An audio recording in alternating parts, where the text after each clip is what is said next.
पहले बता देते हैं बड़ी खबर, कई B-1B बॉम्बर्स मिडिल ईस्ट रवाना कर दिए गए हैं।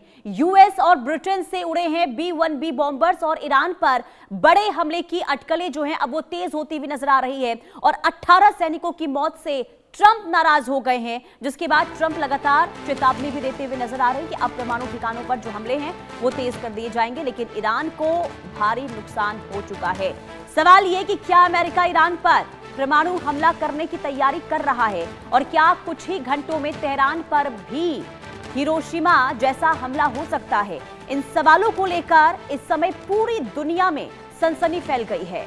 खबर यह है कि अमेरिका और ब्रिटेन के खुफिया एयरबेस से कई B-1B लांसर बॉम्बर विमानों ने मिडिल ईस्ट की ओर उड़ान भर दी है और दावा यह हो रहा है कि अगले कुछ घंटों में ये विमान तेहरान के ऊपर पहुंच सकते हैं और अटकलें ये भी लगाई जा रही हैं कि ये विमान बड़े पैमाने पर कॉर्पोरेट बॉम्बिंग कर सकते हैं या फिर कोई भारी पेलोड गिरा सकते हैं। कुछ दावों में ये भी कहा जा रहा है कि इनमें परमाणु हथियार भी हो सकते हैं। अब आपको यह भी बता दें कि पिछले 10 दिनों से अमेरिका और ईरान के बीच भीषण संघर्ष जारी है। अमेरिका ने ईरान की सैन्य क्षमताओं को भारी नुकसान पहुंचाने का दावा किया है, लेकिन ईरान भी पलटवार करने में पीछे नहीं है। Iran Jordan, Bahrain, UAE, Qatar और कुवैत और इराक में मौजूद अमेरिकी सैन्य ठिकानों पर लगातार मिसाइलें हमले कर रहा है और इन हमलों में अब तक 18 अमेरिकी सैनिकों के मारे जाने की खबर सामने आ रही है। सैकड़ों के घायल होने को लेकर दावे हो रहे हैं। अब दावा यह भी हो रहा है कि इन घटनाओं को लेकर अमेरिकी राष्ट्रपति डोनाल्ड ट्रंप अब बेहद गुस्से में है, बेहद नाराज है और उन्होंने ईरान के खिलाफ बड़े सैन्य हमले का आदेश भी दे दिया है। और ऐसे में माना यह जा रहा है कि अब अमेरिका की ओर से ईरान पर परमाणु हमले भी किए जा सकते हैं और अगर ऐसा होगा तो वाकई में एक बार आप समझिए कि कहीं ना कहीं परमाणु वॉर जो है इसकी शुरू होने की संभावना भी बन सकती है। हमारे साथ मेहमान जुड़ चुके हैं group captain U K Devnath, defence expert के तौर पर। बहुत स्वागत है सर आपका इंडिया न्यूज पर। क्या वाकई में सर ऐसी संभावना है कि अब अमेरिकी सेना है, जो डोनाल्ड ट्रंप हैं, वो अब आगे कदम बढ़ाते हुए परमाणु हमला ईरान पर कर सकते हैं क्या? हाँ पुनीता, देखो डोनाल्ड ट्रंप बहुत ही नाराज हैं पेंटागन ऑफिसर्स को, मतलब जो अमेरिकन आर्मी, नेवी और एयरफोर्स के ऑफिसर्स को उन्होंने परसों भी एक ब्रीफ किया था जिसमें वो क्लियरली उनको एडमोनिश किए, यानी डांटे कि आप लोगों का परफॉर्मेंस इस युद्ध में अभी तक सही नहीं रहा और वह जानना चाहते थे पेंटागन के जो आर्मी के जनरल्स हैं, नेवी के एडमिरल्स हैं, कि क्या बात है कि अभी तक वह ईरान को झुका नहीं पाए। इसके जवाब में पेंटागन ऑफिसर्स ने कहा कि जो बम वर्षा ईरान के ऊपर की जा रही है वो टैक्टिकल फाइटर्स बॉम्बर्स से कर रहे हैं, यानी जैसे F-15 जहाजों से की जा रही है और F-15 में एक बार में समझिए 2 टन या 3 टन बॉम्ब्स ले जा सकते हैं, यानी 4 बॉम्ब्स ले गए या 6 बॉम्ब्स ले गए। तो डोनाल्ड ट्रंप ने कहा कि फिर ठीक है, आप लोग फिर हैवी बॉम्बर्स का इस्तेमाल करो, स्ट्रेटेजिक बॉम्बर्स का इस्तेमाल करो। अब यूएस एयरफोर्स के पास B-1B लॉन्चर है, B-2 स्ट्रेटेजिक बॉम्बर्स है, B-52 स्ट्रेटेजिक बॉम्बर्स हैं। अभी जो भेजा जा रहा है B-1B, ये उनके स्ट्रेटेजिक बॉम्बर फोर्स का बहुत अहम कड़ी है। इसमें एक बार में पुनीता 30 टन 34 टन बॉम्ब्स ले जा सकते हैं। अच्छा, शायद ले भी जाएगा। तो 34 टन बॉम्ब्स का मैं बताता हूँ, आमतौर पे जो यूएस एयरफोर्स बॉम्ब्स गिरा रही है भारी वाले, वो 500 किलो के होते हैं। तो 34 टन बॉम्ब्स ले जाएगा तो बहुत भयावह जमीन पर नुकसान होगा। लेकिन क्या यह न्यूक्लियर बॉम्ब गिराएगा? उसके बारे में दुनिया भर के मिलिट्री स्ट्रेटेजिस्ट का आकलन ये है कि फिलहाल न्यूक्लियर बॉम्ब्स का इस्तेमाल अमेरिका नहीं करना चाहता है। इसकी बहुत बड़ी वजह है कि अमेरिकन जो इंडस्ट्री है, खासतौर से अमेरिका की जो ऑयल इंडस्ट्री है, उसके बड़े बड़े सीईओ जो हैं व्हाइट हाउस में रोज फोन करके बोल रहे हैं कि अब से अगर आज नहीं तो 2 साल या 4 साल के बाद तो ईरान में अमेरिकन कंपनीज को जाना ही है, ईरान में अमेरिकन कंपनीज को तो काम करना ही है ईरान में। तो अगर वहां एटम बम गिरा देंगे तो ईरान की जो आबो हवा है, जमीन, पानी, प्लांट, वेजिटेशन सब कंटामिनेटेड हो जाएगी। विकिरण की वजह से और न्यूक्लियर डस्ट की वजह से। तो कंटामिनेटेड ईरान में जाकर अमेरिकन कंपनीज अपने एग्जीक्यूटिव्स को, अपने सीनियर मैनेजर्स और इंजीनियर्स को कैसे भेजे? तो क्योंकि अमेरिका भविष्य में, निकट भविष्य में ईरान का इस्तेमाल करना चाहता है, तो फिलहाल न्यूक्लियर बॉम्ब नहीं गिराएगा, क्योंकि वो कंटामिनेशन अवॉइड करना चाहता है। जी।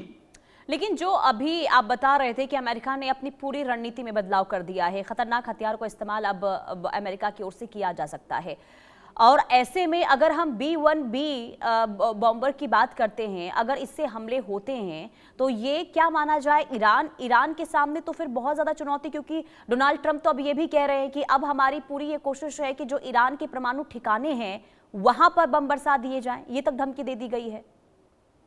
हाँ पुनीता, देखो ईरान के पावर प्लांट्स पे अब हमले शुरू हो गए हैं। थर्मल पावर प्लांट या गैस बेस्ड बिजली के power plant, nuclear power plants में जो हमले हुए हैं वो जो मेन डोम है जिसके नीचे न्यूक्लियर रिएक्टर होता है उस पर नहीं किए जा रहे। जी। न्यूक्लियर पावर प्लांट के आसपास जो सपोर्ट स्ट्रक्चर होता है, जैसे कूलिंग टावर होता है, हैवी वाटर प्लांट होता है, step up step down transformer होता है, एडमिनिस्ट्रेटिव बिल्डिंग होती है, उन पर हमले हो रहे हैं। तो क्या मेन न्यूक्लियर डोम पर हमला करेगा अमेरिका?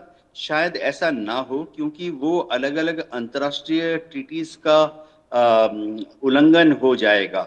वॉर क्रिमिनल चार्जेस भी फॉर्म हो सकते हैं। इसलिए अमेरिका न्यूक्लियर पावर लेकिन प्लांट्स अभी पे डोनाल्ड कोई भी ट्रंप हमला ने कर जो ले। सर धमकी दी थी और ये कहा गया था कि PX माउंटेन पर बहुत जल्द और बहुत भारी हमला किया जाएगा अमेरिका की ओर से, और अगर जो आप कह रहे हैं कि ऐसी संभावना कम है, लेकिन अगर स्ट्रैटेजी में बदलाव हुआ है अमेरिका के, तो संभावना बनती है कि वाकई में ऐसा करेगा अमेरिका। हाँ, अमेरिका जो संभावित स्थान है जहां अंडरग्राउंड सुरंगों के अंदर या पहाड़ के अंदर सुरंगें बनाकर ईरान ने अपने न्यूक्लियर मटेरियल को छुपाया हुआ है, ऐसी जगह पर अमेरिका पहले भी हमले कर चुका है। न्यूक्लियर मटेरियल जहां रखता है, यानी न्यूक्लियर बॉम्ब नहीं। अगर हम याद रखें, पिछले साल जून में 12 दिन का युद्ध हुआ, उसमें ईरान के ऊपर इजराइल और अमेरिका ने बम फेंके, और ज्यादातर ऐसी सुरंगों के मुहानों पर, यानी एंट्री और एग्जिट पर बम फेंके। डोनाल्ड ट्रंप ने तो जून में 12 दिन के हमले के बाद दावा भी कर दिया था कि उन्होंने ईरान के न्यूक्लियर जो प्लानिंग है उसको 20 साल पीछे धकेल दिया। अभी जब 40 दिन का बॉम्बिंग हुई 1 मार्च से लेकर 8 अप्रैल तक, उसके दौरान भी अमेरिका ने कई जगह पर संभावित न्यूक्लियर स्टॉक पाइल्स जहां पर हैं, जहां न्यूक्लियर कंसंट्रेशन किया जाता था, यूरेनियम 235 का भंडारण किया जाता था, संभावित जगह पर बॉम्ब्स गिराए। एम यह है कि वो जो न्यूक्लियर भंडार है वो जमीन के नीचे ही हमेशा हमेशा के लिए दब जाए। लेकिन देखो, न्यूक्लियर पावर प्लांट जो होते हैं जहां बिजली पैदा की जाती है न्यूक्लियर एनर्जी का इस्तेमाल करके, उसका जो मेन डोम होता है, हम देख सकते हैं गोलाकार होता है, जिसकी की छत 8 से 12 foot concrete, reinforced steel concrete से बनी होती है, उस पर हमला नहीं करेगा। जी। लेकिन ये भी माना जाए कि आप ये कहीं ना कहीं प्रेशर बनाने की कोशिश भी हो सकती है, अगर B-1B की तैनाती अगर अमेरिका के द्वारा की गई है, तो ये प्रेशर क्रिएट करने की कोशिश हो रही है क्या अमेरिका के द्वारा ईरान पर, और क्या इसका असर होगा ईरान पर, अब तक जो अमेरिका के दबाव का ईरान पर? हाँ पुनीता, देखो B-1B जैसे जो बॉम्बर होते हैं ये कारपेट बॉम्बिंग करते हैं, यानी इनका जो निशाना होता है कोई एक टैंक तो बख्तरबंद गाड़ी या एक बिल्डिंग नहीं होती है। इनका निशाना होता है पूरा का पूरा रेलवे मार्शलिंग यार्ड, जो कि 1 किलोमीटर चौड़ा है और 3 किलोमीटर लंबा है और 10 रेल की पटरियां गुजर रही हैं। या बंदरगाह, एक बंदरगाह में जेटीज होती हैं और बंदरगाह की लंबाई 4 किलोमीटर होती है। बंदरगाह का जो ऑपरेशन एरिया होता है जेटीज का, वो 1 किलोमीटर चौड़ा होता है।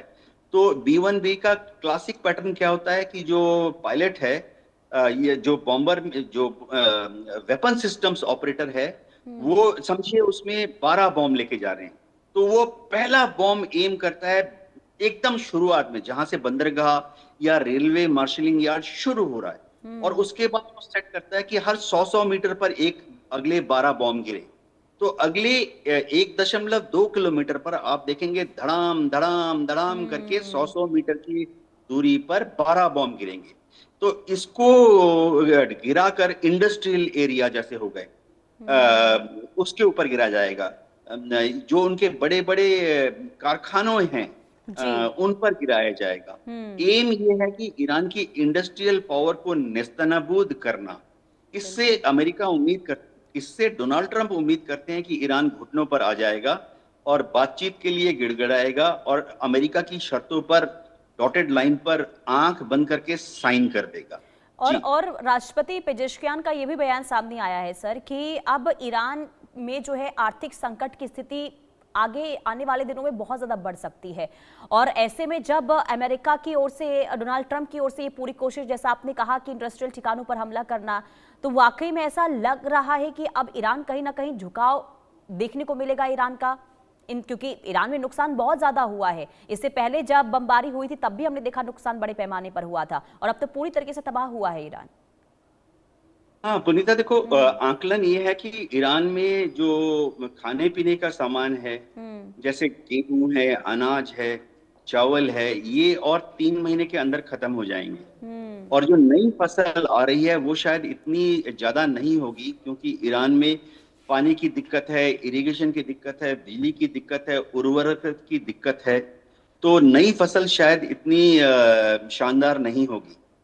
आकलन ये भी है कि ईरान में दवाइयों की कमी अगले 1 महीने से चालू हो जाएगी। ऑलरेडी वहाँ के जो बड़े बड़े अस्पताल हैं वो रिपोर्ट कर रहे हैं कि अमेरिकन बमबारी में घायल लोगों के इलाज के लिए उनको बेसिक मेडिसिन भी नहीं है, एडवांस मेडिसिन तो खत्म हो ही गए हैं।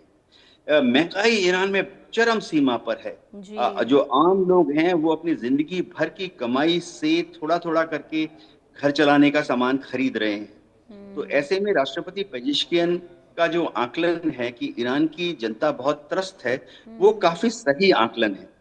देखना ये पड़ेगा कि डोनाल्ड ट्रंप जो उम्मीद कर रहे हैं कि ईरान की जनता नाराज होकर, परेशान होकर सरकार के खिलाफ सड़कों पर आ जाएगी और सरकारी इमारतों पे आग लगा देगी, बसों पर, ट्रेन पर पत्थर फेंकेगी, क्या वो होता है कि नहीं। डोनाल्ड ट्रंप उम्मीद कर रहे हैं कि अगर वैसा होगा तो थोड़ा दबाव अमेरिका की फौज भी डालेगी और ईरान के अंदर जो आंतरिक उपद्रव है, प्लस अमेरिकन फौज द्वारा जो छोटा सा धक्का लगाया जाएगा,